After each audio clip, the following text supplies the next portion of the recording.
주간 꾸레! 나는 알고 있었지롱. 이길 줄 알고 있었지롱.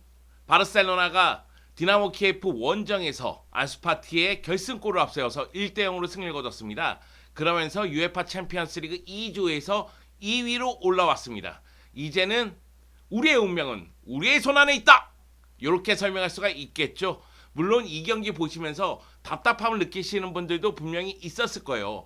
역시나 골이 안 터져. 또 전반전에 무득점이야. 이렇게 실망하시는 분이 많았을 텐데 저는 오히려 희망을 본 경기가 아닌가 그런 생각이 좀 듭니다. 이 경기 바르셀로나가 바르셀로나 스타일로 경기에 임하는 모습이었어요. 점유율을 높게 가져가고 전진 압박을 하면서 디나모 키예프를 방해를 하고 물론 위기의 순간도 있었습니다. 그럴 때마다 테어 슈테겐이 선방을 하거나 렁글레가 선발 추천해서 너무나 잘해줬어요. 그러면서 무실점 경기가 나왔습니다. 올 시즌 공식 15경기 치르는 동안 네 번째 무실점 경기가 되겠습니다. 그 정도로 수비에 문제가 많았는데 오랜만에 무실점 경기가 나온 거죠. 일단 이 경기는 바르주아는 인시 감독이 4-3-3 포메이션을 썼고요. 사실 지난 알라베스전에서 아구에로 부상당하고 피케가 부상을 당했잖아요. 그래서 전력 누수가 더 커진 상황인데 그럼에도 이 경기에서 안스파티, 프랭키 도용 그리고 우스만 덴벨레가 부상해서 돌아왔습니다. 그리고 안스파티는 돌아오자마자 또 골을 넣는 힘을 보여줬습니다. 멤피스 데파이가 공격 쪽에서 기여도가 너무 떨어져요. 볼터치에서 문제를 드러내면서 턴오버가 좀 있는 편이거든요. 그런데 그럼에도 안스파티하고 데파이가 위치를 바꿔가면서 왼쪽에서 연계해서 안쪽으로 들어가는 모습은 상당히 위력적인 모습이 있었습니다. 그리고 오른쪽 갑이 공격 전개에서 날카로운 모습을 몇 차례 보여주기도 했지만은 공격 전개보다는 압박이라든가 아니면은 전체적으로 패스 플레이에서 힘을 발휘하는 모습이 있었고요. 니코는 재발견이야. 니코는 물건이야. 얘 어쩌다 이렇게 빵빵 터지고 있니? 니코 군살레스가 정말로 잘해주고 있습니다.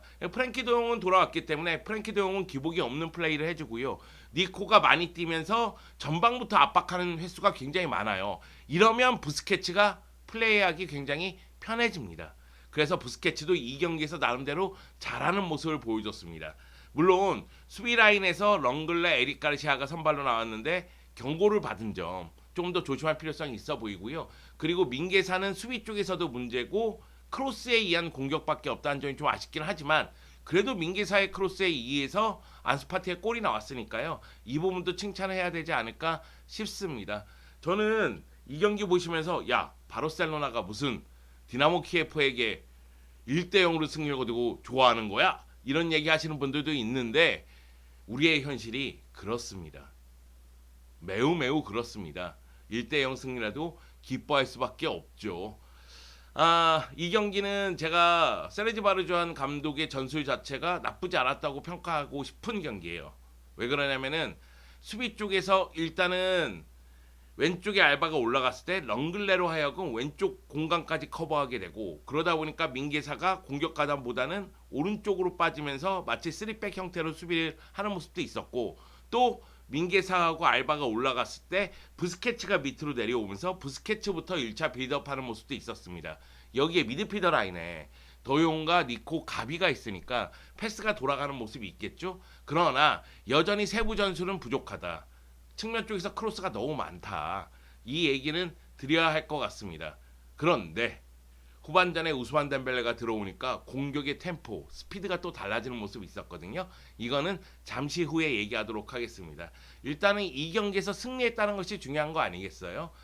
바르셀로나 입장에서는 초반에 2연패를 당하면서 챔피언스리그 16강 진출 가능성이 희박했지만 결국은 4위에서 3위로 순위를 올리더니 3위에서 2위로 순위를 올렸습니다. 물론 1위 바이에른 뮌헨을 넘지는 못하겠죠. 바이에른 뮌헨은 사전 전승을 기록했으니까요. 자, 경기 끝난 다음에 세르지 바르주안 감독의 인터뷰를 한번 봅시다. 세르지 바르주안 감독은 경기 후 인터뷰에서 꾸레로서 경기 전 이 경기가 얼마나 중요한지 선수들에게 상기시켰다고 이야기를 했어요. 그리고 라마시아 출신 선수들이 많기 때문에 팀이 하나로 뭉쳐야 된다는 이야기를 했고요. 그리고 이 경기 승리하면서 전환점이 될 것이다. 바르셀로나는 더 높이 올라가야 된다고 이야기를 했습니다. 다만 지금 임시 감독이잖아요. 그리고 사비 에르난데스가 온다는 얘기가 있잖아요. 그래서 자신의 미래에 대해서 묻는 모습에 대해서 내일 내가 어디에 있을지 모르지만 나는 이 클럽을 사랑하기 때문에 어디에서든 최선을 다할 것이라는 이야기를 했습니다. 자, 그리고 결승골을 넣은 안수파티도 경기 끝나고 굉장히 기분 좋은 인터뷰를 했어요. 일단은 승리해서 좋다. 그리고 행복하다. 이런 얘기를 했고요. 여전히 우리는 챔피언스 리그에 있고 챔피언스 리그에서 경쟁할 것이다. 그리고 다음 라운드 진출이 이제는 우리 손 안에 있다. 우리의 운명은 우리가 결정할 수 있다는 이야기를 했습니다. 육체적으로 좀 힘든가 봐요. 그러다 보니까 이제 육체적으로는 좀 힘들지만은 매 경기 출전하고 싶고 스스로가 느끼기에 속도를 더 높여야 된다는 생각은 있다고 합니다. 그리고 이 골은 아구에로에게 바치는 골이라는 이야기를 했습니다. 아구에로가 몸 상태가 안 좋기 때문에 아구에로에 대한 이야기를 바르주안 임시 감독도 했고 안수파티도 했습니다. 자, 그리고 오랜만에 무실점을 기록한 테어 슈테겐 골키퍼도 굉장히 기분이 좋았나 봐요. 우리는 강하고 그리고 그 결과 클린시트를 기록했다. 어찌 보면 승점 3점뿐 있지만은 이번 승리는 우리가 어려운 상황에서 거둔 승리이기 때문에 우리에게 안정감을 줄 거라고 이야기했습니다. 그러면서 그런 얘기도 했어요. 젊은 선수들과 함께 팀이 성장해야 된다. 이 성장하는 과정에서 매 경기 비용을 지불하게 될 것이다. 그럼에도 세심한 주의를 기울이면서 경기 결과를 가져와야 된다는 뉘앙스로 인터뷰를 했습니다. 바르셀로나 입장에서는 결과가 중요한 경기였고 결과를 가져왔기 때문에 무엇보다도 세 경기 무승이었잖아요. 엘 클라시코 패배, 라요 바이오카노전 패배, 알라베스전 무승부. 그렇기 때문에 이 경기 휩쓸려 갈 수도 있었거든요. 그 디나모 키예프가 날카로운 역습을 많이 보여줬어요. 최전방의 하르마시가 제 역할을 못했지만은 치간코프하고 샤파렌코를 앞세운 공격은 상당히 위력적이었습니다. 그런데 그것을 잘 막았다는 점, 이 점에 높은 점수를 줘야 될 것 같습니다. 자, 그러면 UEFA 챔피언스리그 2조 순위를 보시죠. 바이에른 뮌헨이 벤피카에게 5대2 대승을 거뒀습니다. 그러면서 바이에른 뮌헨은 사전 전승을 기록했고요. 결국 조 1위를 질주하고 있는 모습입니다. 자, 2위는 바르셀로나입니다. 2연패 이후에 2연승을 기록했습니다. 2연승은 모두 디나모 키예프에게 거둔 1대0 승리입니다. 3위는 벤피카입니다. 벤피카가 지금 분위기가 좀 안 좋죠. 왜 그러냐? 디나모 키예프하고 무승부, 바르셀로나에게 승리를 거뒀는데 3, 4차전 바이에른 뮌헨에게 모두 대패를 당했습니다. 그래서 분위기가 좀 안 좋은 상황이고요. 4위는 디나모 키예프입니다. 디나모 키예프는 벤피카전 무승부 이후에는 모두 패배를 했습니다. 문제는 골이 안 터지고 있어요. 디나모 키예프가 우크라이나 프리미어 리그에서는 무패 가도를 달리고 있고 이선 공격이 위력을 발휘하는데 챔피언스 리그에서는 최전방의 화력이 약하다는 게 여실히 드러나면서 아직까지 골을 넣지 못하고 있습니다. 바르셀로나의 챔피언스리그 남은 경기들을 보면은 5차전은 벤피카하고 홈경기, 6차전은 바이에른 뮌헨 원정 경기예요. 근데 벤피카하고 현재 승점 차가 2점입니다. 그런데 벤피카 홈경기에서 벤피카에게 승리를 거두면 승점 차가 5점이 되겠죠. 그러면은 16강 진출을 확정 짓게 됩니다. 바이에른 뮌헨 원정 경기는 부담스럽잖아요. 그런 측면에서 봤을 때는 홈에서 펼쳐지는 벤피카하고의 경기에서 승부를 지어야 되는 상황입니다. 이거는 논외의 얘기인데 제가 이 디나모 키예프하고 바르셀로나 경기 해설을 했어요. 그런데 또다시 이제 반말을 했더라고요. 아니구나. 이런 식으로 이제 얘기를 했더라고요. 제가 불과 얼마 전에 있잖아, 뭐뭐 하잖아, 이런 식으로 이제 반말을 좀 했었는데 이번에 또 반말을 한 점은 정말로 사과드리도록 하겠습니다. 네, 정말로 죄송합니다. 이제는 조심해야 될 것 같아요. 저의 직업이 해설위원이 아니라 유튜버가 돼서 그런지 몰라도 요즘에 해설하다가 제가 정줄을 놓는 것 같습니다. 앞으로 이런 일은 절대로 없도록 하겠습니다. 네, 유튜브 할 때는 유튜버답게, 그리고 축구 해설할 때는 해설가답게 해야죠. 제가 제정신이 아니었나 봅니다. 앞으로 조심하도록 하겠습니다. 근데 이전에 반말 논란이 있을 때에는 내가 했는지도 몰랐어요. 왜냐면 했잖아, 요였는데 요를 먹었거든요. 근데 이번에는 내가 말하면서 확 알았습니다. 그래가지고 바로 사과를 하긴 했거든요. 그럼에도 불구하고 너무나 죄송스럽습니다. 왜 그런지 모르겠어. 아무래도 유튜브 할 때도 좀 이제 말을 놓지 않는 방향으로 가야 될 것 같습니다. 이게 습관이 돼서 그런 건가. 앞으로 조심하도록 할게요. 자, 그러면 분위기를 또 한번 바꿔서 꿀의 뉴스로 가겠습니다. 자, 꿀의 뉴스 세 가지 소식을 갖고 왔습니다. 일단 모두의 관심은 사비 에르난데스 감독 언제 오는 거야? 사비가 진짜 오긴 오는 거야? 이런 관심이 있죠. 말씀드렸다시피 바르셀로나는 사비 에르난데스하고 개인 합의에 대해서는 합의점에 도달했다는 소식이 많습니다. 그러니까 사비하고는 합의점을 찾았다는 거죠. 그러면 알사드하고 이제 협상을 해야 되잖아요. 그래서 알사드하고 협상하기 위해서 협상단이 카타르 도하로 넘어갔습니다. 카타르 도하로 조안 라포르타 회장이 간 건 아니고요. 라파 유스테하고 마테오 알레마니가 갔습니다. 근데 알사드 쪽에서는 라포르타 회장하고 직접 협상하기를 원했다고 하더라고요. 그래서 일부 바르셀로나 언론은 사비 에르난데스를 처음에 공양에 건 쪽이 폰테 후보였기 때문에 이런 부분에 있어서 라포르타가 좀 주저하는 건 아니냐, 이런 뉘앙스로 보도를 조금씩 하고 있는데 그건 저는 아니라고 보고요. 이미 이제 사비는 결정이 났는데 이것이 이루어질지는 지켜봐야 되는 상황입니다. 다만 바르셀로나는 감독 교체를 하면서 또다시 돈이 나가게 된 상황입니다.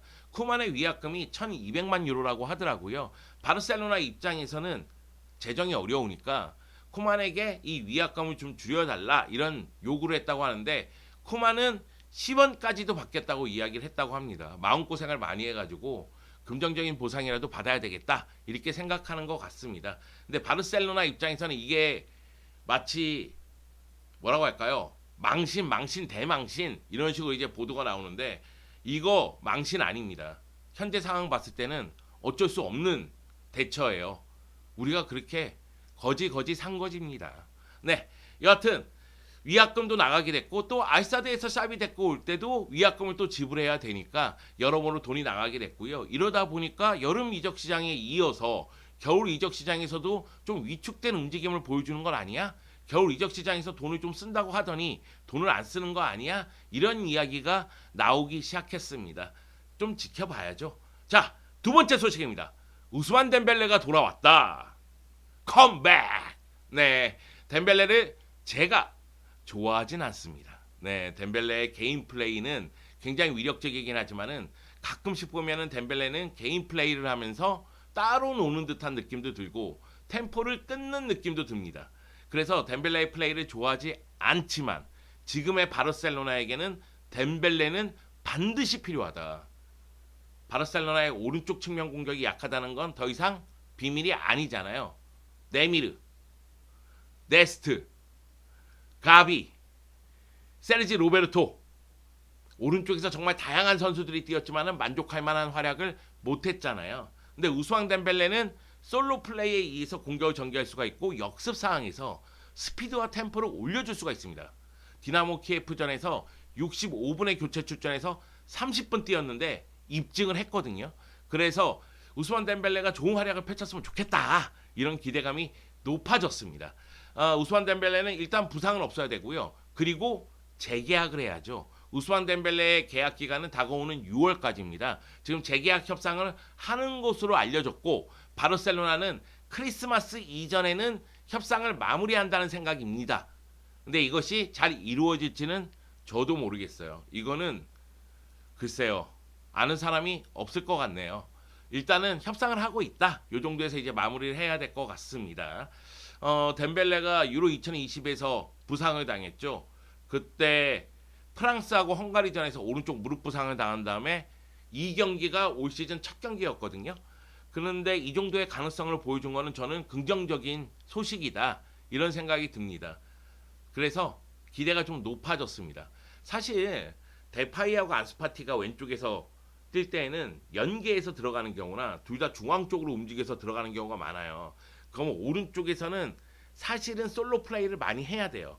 물론 덴벨레와 데스트가 같이 호흡을 맞췄을 때 공격력을 봐야 되고 수비력을 봐야 됩니다. 그런데 민계사가 나왔을 때는 결국 덴벨레가 솔로 플레이를 뚫는 게 가장 좋아요.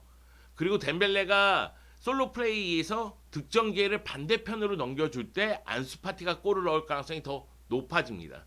스페인 언론 쪽에서도 바르셀로나가 여전히 최전방에 문제는 있다. 이 얘기는 뭐냐면 데파이가 최근 부진하다. 알라베스전에서 골을 넣었어도 데파이가 기대만큼 활약을 하지 못하고 있다, 이런 얘기거든요. 최전방에 문제가 있긴 있지만 그래도 좌우에는 찾았다. 안수파티, 덴벨레, 이 얘기가 나오고 있습니다. 일부 언론에서는 사비 감독이 오면은 데파이만큼 공격 쪽에서 기여도가 떨어지는 스트라이커보다는 새로운 스트라이커를 원할 것이다.